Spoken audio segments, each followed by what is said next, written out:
Welcome to Telangana వెలుగు. నేను మీ రాజు. So Bharatiya Janata party అంటేనే సిద్ధాంతాల పార్టీ.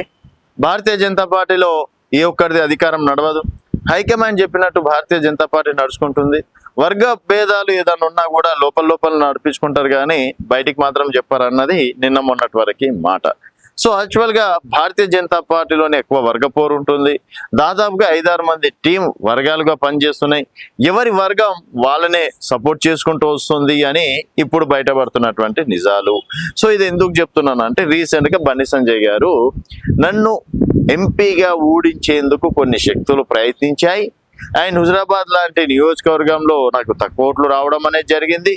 సో దీనికి కారణం అంతా ఒక వర్గం వారు నన్ను ఎదగకుండా చేస్తున్నారు అని చెప్పేసి తన మనసులోని మాట చెప్పడం అనేది జరిగింది. ఓకే, బండి సంజయ్ గారు చెప్పడంతో భారతీయ జనతా పార్టీలో కూడా ఇంకా వర్గపోరు ఉంది అని చెప్పేసి చెప్పుకుందాం. అండ్ బండి సంజయ్ పైన కూడా ఇండైరెక్ట్ గా ఇతర నాయకులు, మళ్ళీ పేర్లు ఎందుకు, ఇప్పుడు బండి సంజయ్ గారు ఓపెన్ అయ్యారు, నియోజకవర్గం పేరుతో సహా చెప్పారు కాబట్టి నియోజకవర్గం పేరు, బండి సంజయ్ గారి పేరు ఓపెన్ గా చెప్పాల్సి వచ్చింది. తర్వాత గతంలో రాజాసింగ్ గారు ఇదే మాట అన్నారు. దాదాపుగా 4-5 గ్రూప్ రాజకీయాలు నడుస్తున్నాయి. ఈ గ్రూప్ రాజకీయాలతోటి నాయకులు బాగుపడుతున్నారు తప్పించి కార్యకర్తలు బాగుపడట్లేదు. సో దయచేసి పార్టీని అధికారంలోకి తీసుకురావడానికి ప్రయత్నించండి, మీ గ్రూప్ రాజకీయాలు పక్కన పెట్టి వారు కూడా అన్నారు. రీసెంట్ గా ఒక ప్రముఖ ఛానల్లో యాంకర్ గారు చాలా బాగా చెప్పారు. నిజంగా హ్యాట్సాప్ చెప్పాలనిపించింది. ఎందుకంటే ఇప్పటి వరకు తెలంగాణ వచ్చింది, 10 సంవత్సరాలుగా బీఆర్ఎస్ నేతలు సర్పంచ్లు అయ్యారు, ఎంపీటీసీలు అయ్యారు, జెడ్పీటీసీలు అయ్యారు, తర్వాత అధికారంలోకి వచ్చారు, వాళ్ళ పనులు చేసుకున్నారు. దాదాపుగా సగం మంది అయినా ఆర్థికంగా కూడా బలపడ్డారు, బాగుపడ్డారు. కాంగ్రెస్ పార్టీ ఇప్పుడు అధికారంలో ఉంది. రేపటి నాడు వాళ్ళ నాయకులు కూడా సర్పంచ్లు, ఎంపీటీసీలు, జెడ్పీ చైర్మన్లు వాళ్ళు కూడా అవుతారు. ఆర్థికంగా అంతో ఎంతో వాళ్ళకు కూడా మార్కెట్ కమిటీ చైర్మన్లు, ఆ చైర్మన్లు, ఈ చైర్మన్లు తీసుకొని వాళ్ళు బాగుపడుతున్నారు.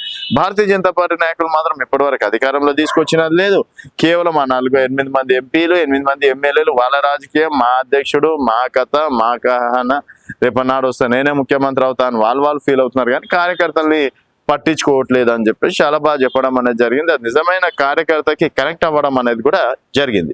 సో మరి నిజంగా భారతీయ జనతా పార్టీ ఆ విషయంలో ఏమైనా అడుగులు వేస్తుందా అంటే జీరో. భారతీయ జనతా పార్టీ రేపు సర్పంచ్ ఎన్నికల్లో గెలుద్దాం, ఎంపీటీసీలో గెలుద్దాం అన్న దానికి మాత్రం నిజంగా చెప్పాలంటే జీరో అంటే జీరో. ఇక్కడ కూడా ప్రయత్నాలు చేయదు, మనం ఓడిపోతున్నాం కదా, సో లీడర్ కి బాధ్యతలు అప్పగించినా కూడా ఓకే, ఇక్కడ ఏది ఉంది, బీఆర్ఎస్ బలం ఉంది, కాంగ్రెస్ బలం ఉంది, ఇక భారతీయ జనతా పార్టీ ఎక్కడైనా సరే ఒక 50% అనే కాంపిటీషన్ అని ఇవ్వగలుగుతుంది భారతీయ జనతా పార్టీ. ఇన్ని రోజులు చూసుకున్నట్టయితే లాస్ట్ ఎలక్షన్స్ లో కావచ్చు, లాస్ట్ ఎలక్షన్స్ లలో మహా అయితే 10-15 వరకే కాంపిటీషన్ గట్టిగా. ఇప్పుడు అట్లీస్ట్ ఒక 25% అన్న ట్రై చేస్తే, ఒక 50% అన్న గట్టిగా కాంపిటీషన్ ట్రై చేస్తే 40% గెలవచ్చు. సార్ ఇది సబ్జెక్ట్ పక్కన పెడితే, ఇప్పుడు స్థానిక సంస్థల పక్కన పెడితే, సో బండి సంజయ్ గారు ఇక్కడ గ్రూప్ రాజకీయాలు ఉన్న మాట వాస్తవమే. నన్ను ఒక గ్రూప్ ఓడిద్దామని చెప్పేసి ప్రయత్నించింది, అది తక్కువ ఓట్ల వేపిచ్చింది. సో భారతీయ జనతా పార్టీలో గ్రూప్ రాజకీయాలకు తావులేదు అని చెప్పేసి చెప్తూనే మళ్ళీ గ్రూప్ రాజకీయాల గురించి వారు తీయడం అనేది జరిగింది. సో మరి నిజంగా భారతీయ జనతా పార్టీలో గ్రూప్ రాజకీయాలు ఉన్నాయా?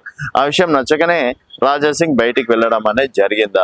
మళ్ళీ ఇక్కడ కిషన్ రెడ్డి వర్గం ఒకటి, బండి సంజయ్ వర్గం ఒకటి, ఈటెల వర్గం ఒకటి, సంజయ్ వర్గం ఒకటి అని రకరకాలుగా వర్గాలు అని చెప్పేసి ఆ మధ్య పేర్లు పెట్టడం అనేది జరిగింది. మరి దీనిపైన పార్టీ నేతలే ఒక క్లారిటీ ఇస్తే బెటర్, లేకపోతే మాత్రం కార్యకర్తలు నష్టపోయే అవకాశం ఉందని చెప్పేసి కూడా చెప్పుకోవచ్చు. సో మరి నిజంగా భారతీయ జనతా పార్టీ గ్రూప్ రాజకీయాల వల్లనే కార్యకర్త నష్టపోతున్నారా అనేది మీ అభిప్రాయాల కింద కామెంట్ రూపంలో తెలియజేయండి. చూస్తూనే ఉండండి తెలంగాణ వెలుగు.